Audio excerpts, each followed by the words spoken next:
আজকে কিন্তু প্রধান অতিথি আমি না, প্রধান অতিথি হচ্ছে আজকে যারা বিজয় হয়ে আসছেন তারাই প্রধান অতিথি। আজকে যারা সামনের রোতে বসে আছেন আমরা কিন্তু তাদেরকে সম্বর্ধনা দিতে আজকে আসছি, তাই না? কাজে আজকে ওনারাই প্রধান অতিথি। দেখেন, যে কোনো দেশে অথবা আমি যদি প্রতিষ্ঠান বলি, গণতন্ত্রের চর্চার প্রথম স্তম্ভটা কি, প্রথম স্টেপটা কি বলেন তো? নির্বাচন। কাজে বন্দর রিপাবলিক ক্লাবে যে নির্বাচন হয়েছে, আমি যা শুনলাম অনেক বছর পরে, আমি বন্দর রিপাবলিকের সকলকে স্বাগত জানাই যে ওনারা নির্বাচনের মাধ্যমে একটা কমিটি পেয়েছেন। এটা মানে হচ্ছে এই ক্লাবটার সাথে সম্পৃক্ত যারা, তাদের ইচ্ছার একটা প্রতিফলন ঘটেছে। এটা আমরা জাতীয় জীবনে দেখতে চাই, এটা আমরা জাতীয় জীবনে দেখতে চাই, আমরা এটা জাতীয় জীবনে দেখতে চাই।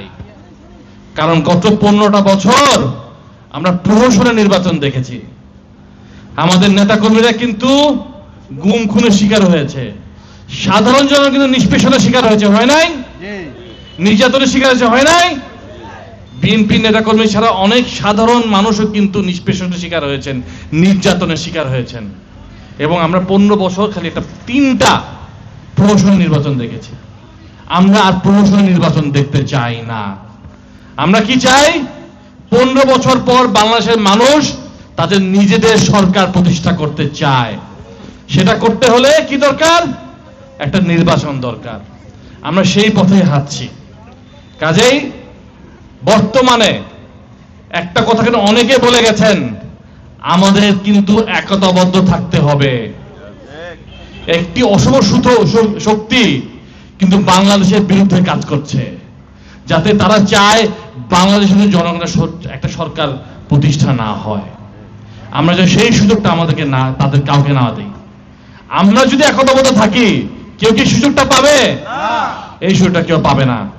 এই দেশটা সকলের। আমরা যদি বিভাজন থাকি আগাতে পারবো? আগাতে পারবো না। কাজে কোনো বিভাজন থাকতে পারবে না। দেশের স্বার্থে, রাষ্ট্রের স্বার্থে কোনো বিভাজন থাকতে পারবে না। আমরা সকলে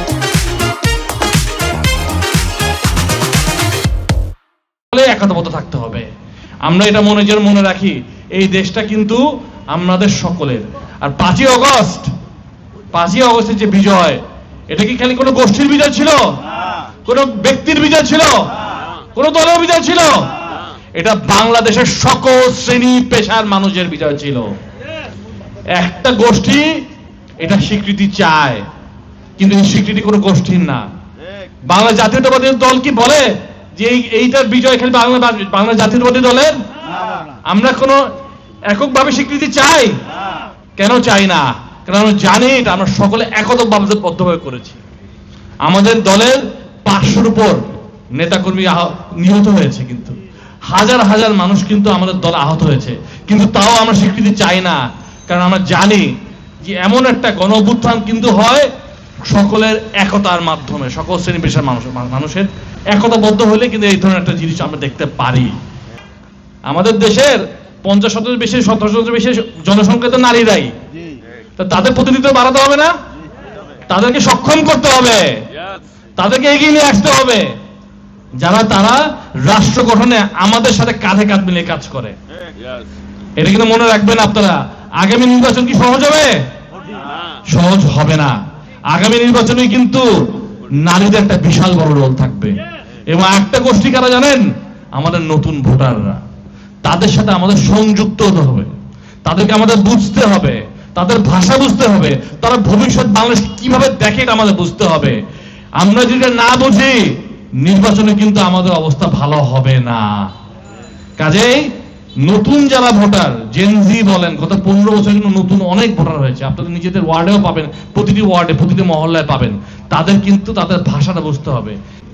জুলুমবাজি করা যাবে? জুলুম করা যাবে না। বাংলাদেশ জাতীয়তাবাদী দল জুলুমবাজের দল না। আমরা 15 বছর কি জুলুমবাজি করেছি না জুলুমের বিরুদ্ধে আন্দোলন করেছি?